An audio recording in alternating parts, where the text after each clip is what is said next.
राष्ट्रीय स्वयंसेवक संघ अब पंच परिवर्तन पे काम करेगा। पंच परिवर्तन में 5 विषय चुने गए हैं। पहला नागरिक कर्तव्य, दूसरा पर्यावरण संरक्षण, तीसरा सामाजिक समरसता, चौथा कुटुंब प्रबोधन और पांचवा स्वदेशी। अगर इन पांचों विषयों को संविधान की दृष्टि से देखा जाए तो भारत के संविधान का भी लक्ष्य यही है। यानी जो लक्ष्य आरएसएस ने लिया है, संघ ने लिया है, जिन 5 विषयों पे संघ अब काम करेगा, वो 5 विषय केवल संघ का कार्य नहीं है, वो सबका कार्य है। वो विधायिका का भी कार्य है, कार्यपालिका का भी कार्य है, न्यायपालिका का भी कार्य है और खबर पालिका का भी कार्य है और समाज का भी कार्य है। यानी हम सब का, जो भारतीय है उस सबका ये उत्तरदायित्व है इन 5 विषयों पे काम करें। मैं आपको उदाहरण के साथ बताता हूं। संघ ने पंच परिवर्तन में जो पहला लिया है वो नागरिक कर्तव्य, कि सभी नागरिकों के अंदर कर्तव्य का बोध हो। आर्टिकल 51A संविधान में लिखा है फंडामेंटल ड्यूटी। लेकिन सरकारों ने गलती क्या किया, आज तक एक भारतीय कर्तव्य संहिता नहीं बनाई। दूसरा, आर्टिकल 51A में क्या क्या कर्तव्य है ये तो लिखा हुआ है, लेकिन कर्तव्य जो अपना पालन नहीं करेगा उसका क्या, उस पर दंड का भय नहीं है। कोई भी कार्य तब सफल होता है जब शिक्षा में संस्कार हो और कानून का खौफ हो। जैसे कुम्हार जब कोई बर्तन बनाता है तो क्या करता है, एक हाथ नीचे रखता है, नीचे वाला हाथ शिक्षा होता है, ऊपर एक हाथ से दबाता रहता है, ये होता है दंड, खौफ, कानून का खौफ।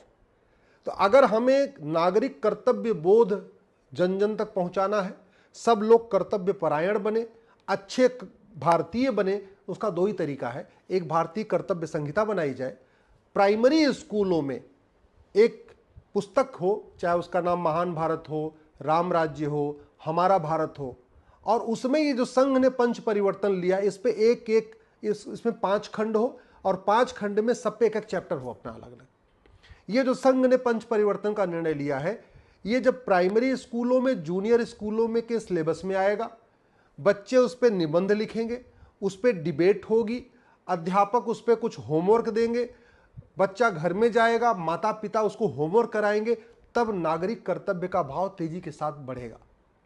एक, भारतीय कर्तव्य संहिता की भी जरूरत है, और दूसरा, जो अपना कर्तव्य न माने उसके लिए सठे साठ्यम समाचरित भय बिन होय न प्रीत, इस सिद्धांत के अनुसार थोड़ा दंड का भी प्रावधान होना चाहिए। आर्टिकल 51A में कुछ फंडामेंटल ड्यूटीज दी हुई हैं, लेकिन इसमें बहुत बदलाव की भी जरूरत है।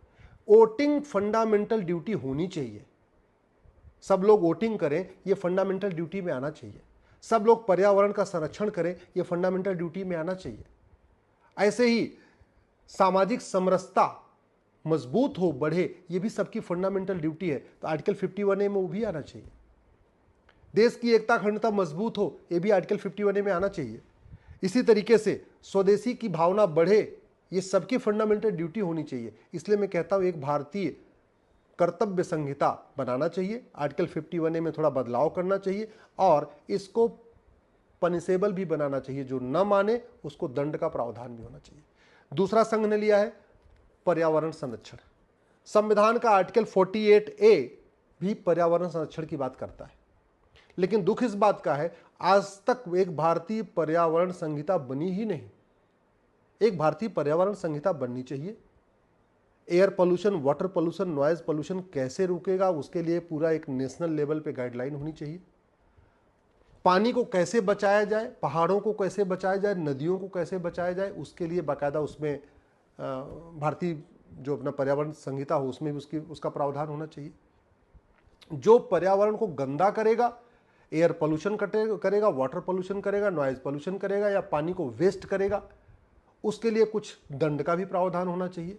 और बच्चों के स्कूल में बाकायदा पर्यावरण संरक्षण के ऊपर एक चैप्टर भी होना चाहिए।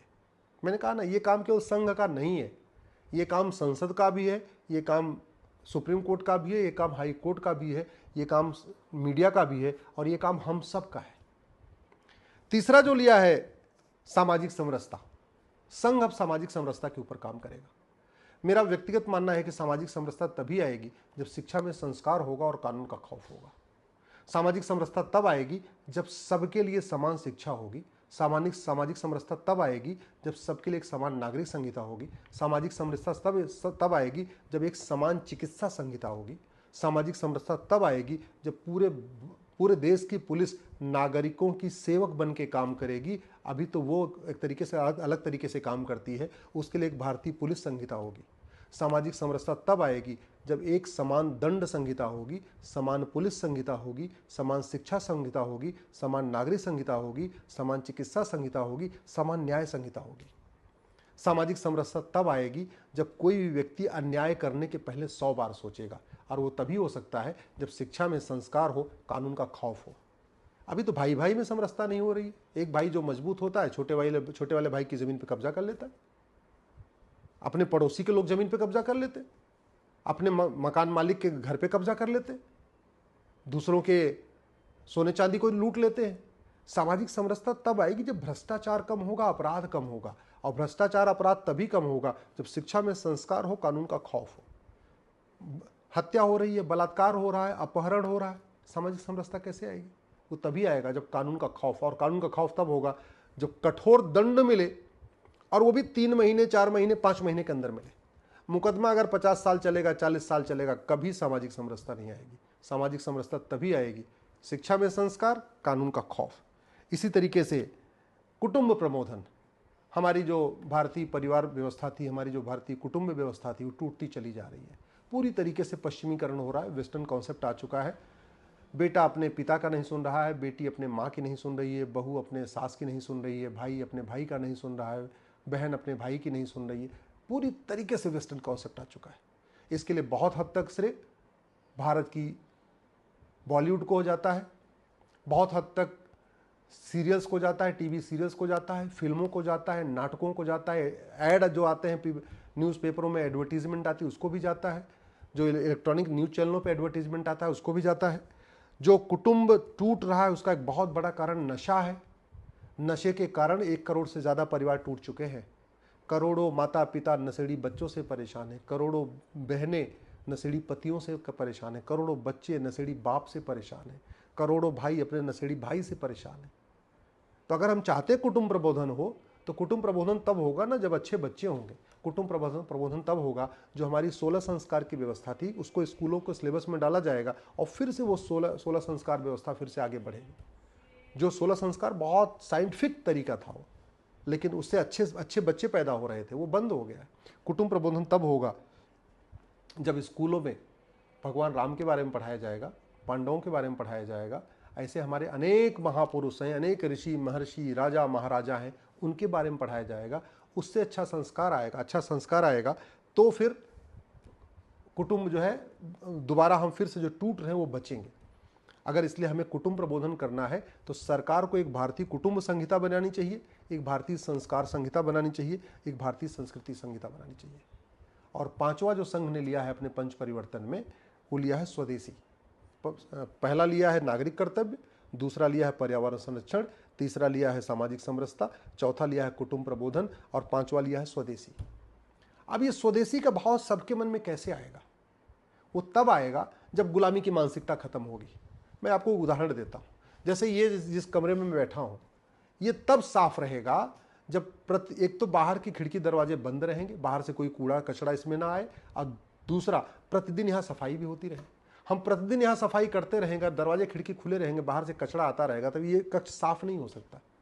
वैसे ही स्वदेशी की भावना तब मजबूत होगी जब गुलामी की भावना खत्म होगी। गुलामी की भावना तब खत्म होगी जब गुलामी की शिक्षा खत्म होगी। गुलामी की भावना तब खत्म होगी जब गुलामी की चिकित्सा व्यवस्था पे कंट्रोल होगा। गुलामी की भावना तब खत्म होगी जब गुलामी की पुलिस व्यवस्था बदलेगी, गुलामी की प्रशासनिक व्यवस्था बदलेगी, गुलामी की न्यायिक व्यवस्था बदलेगी। जजों की मेंटेलिटी तब बदलेगी जब सबसे पहले उनका काला गाउन बदलेगा, पीछे जो दरबान खड़ा रहता है वो दरबान बदलेगा, जब उनका ड्रेस बदलेगा, जब उनका हुलिया बदलेगा, जब भाषा बदलेगी, तब जाके सोच बदलेगी।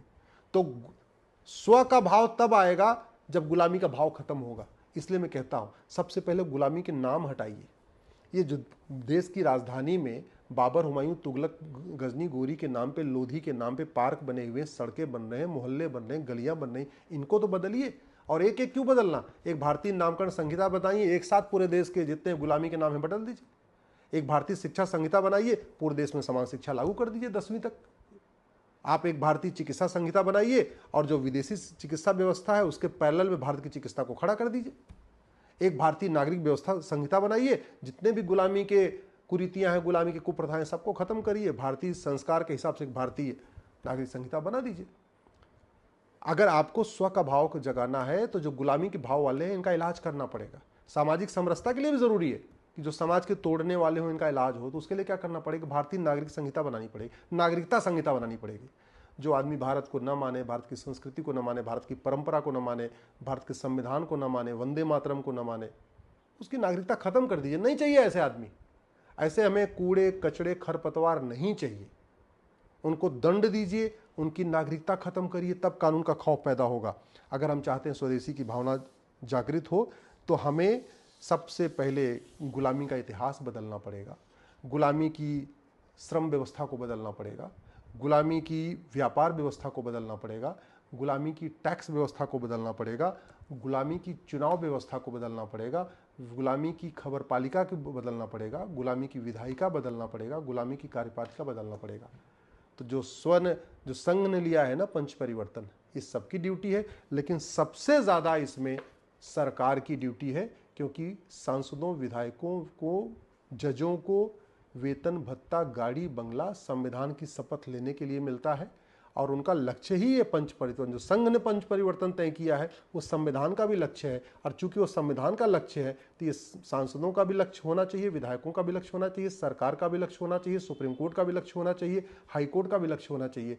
इसलिए मैं आप लोगों से निवेदन कर रहा हूँ, इस वीडियो को अधिक से अधिक शेयर करिए, अपने सोशल मीडिया पर शेयर करिए, ज़्यादा से ज़्यादा लोगों तक पहुँचाइए। और एक बात याद रखिएगा, अपने नाम के 5000 लोगों को अपना फेसबुक फ्रेंड बनाइए, प्रत्येक सप्ताह सामूहिक मिलन करिए, महीने में एक बार अपने सांसद विधायक से मिलिए और नियम कानूनों को बदलने की मांग करिए।